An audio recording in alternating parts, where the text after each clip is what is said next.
So we checked out the Xiaomi Laser Projector over 6 months ago, and in this video I'll be sharing my experience of the projector that replaced my living room TV permanently.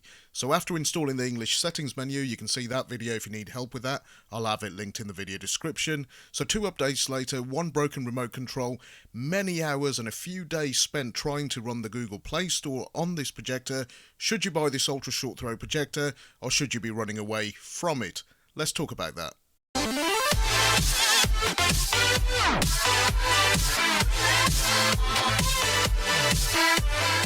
So let's start with price. Since I first reviewed it, there has been a little drop in price, fluctuating anywhere between £1,300, maybe even lower to £1,500. It even peaked at £1,750.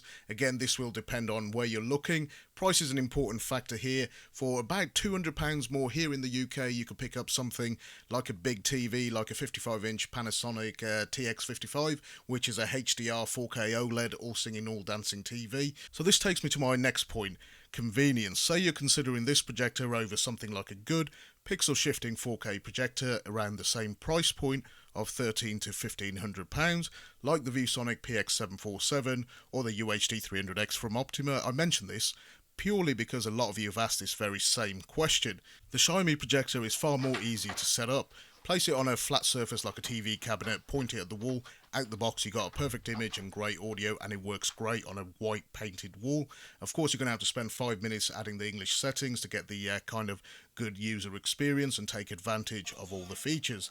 Now take the second scenario. Unless you're actually willing and you're actually planning on setting up a dedicated home theatre room, in which case you should be, already have a price in your head of extras, and you're willing to spend £500 to £1,000 on top of the cost of the projector on stuff like ceiling mounts, spending money on cable extensions, cable management, good quality projector screen. You're also going to require either a 2.1 soundbar and a sub setup, or a 5.1 setup with some audio video receiver, some cables and various other things. So when you add all this up, even if you were to buy a cheap but decent 5.1 system with a receiver which includes all the cable, it's still going to cost you about £350 to £500 on top to get any kind of decent audio quality to make a good viewing experience. So again, that is the added cost here over the Xiaomi Laser Projector. Now, in terms of any internal hardware problems that I've experienced with this projector over the past 6 months, I've literally got nothing to complain about. It's not missed a beat. Fan noise has not got worse with me using it for around 6 to 8 hours most days. And on that note, the side vents, I should mention, do get very dusty, so I clean them every week without fail. I also clean the left and right sensor and the projection lens area with a DSLR Zeiss lens wipe every week with no ill effects. This also helps the image quality stay in tip-top condition. You also have the better lamp life over non-laser based projector, and in some cases better black levels and white outputs as well. So this image was taken on the ViewSonic PX747, a 4K projector, or the brightest 4K projector in its class. And if you look at the grille detail, this is the area that you'll be able to tell the difference between 4K and 1080p. So here's the Xiaomi Laser Projector. Now if you looked at the grille on the first image, compare it to the Xiaomi, you'll see that there is some fine details missing. But in terms of the overall image quality, I don't actually think the gap is that big. Also, since installing the English settings app, I'm able to use some of the pre-built apps that came with the projector, like Xiaomi's TV Manager. Here you can boost the memory, you can clean trash, you can even check your network speeds, and even deep clean the entire projector. And the UI and the graphics on this thing is remarkably nice and very clean and very user-friendly. It's nice to be able to use some of the pre-built apps that came with the projector since installing the English settings, so that's really good. So let's address one of the most requested questions I've had from you guys over the past few months.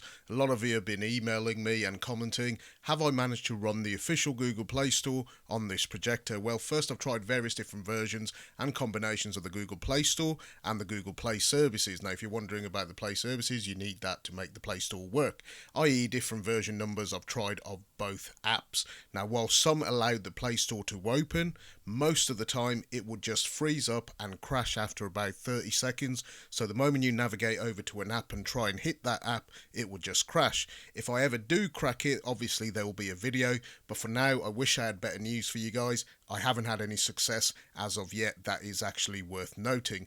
I did strangely have some success with apps like Netflix and strangely Amazon Prime Video, which actually run pretty well to my surprise.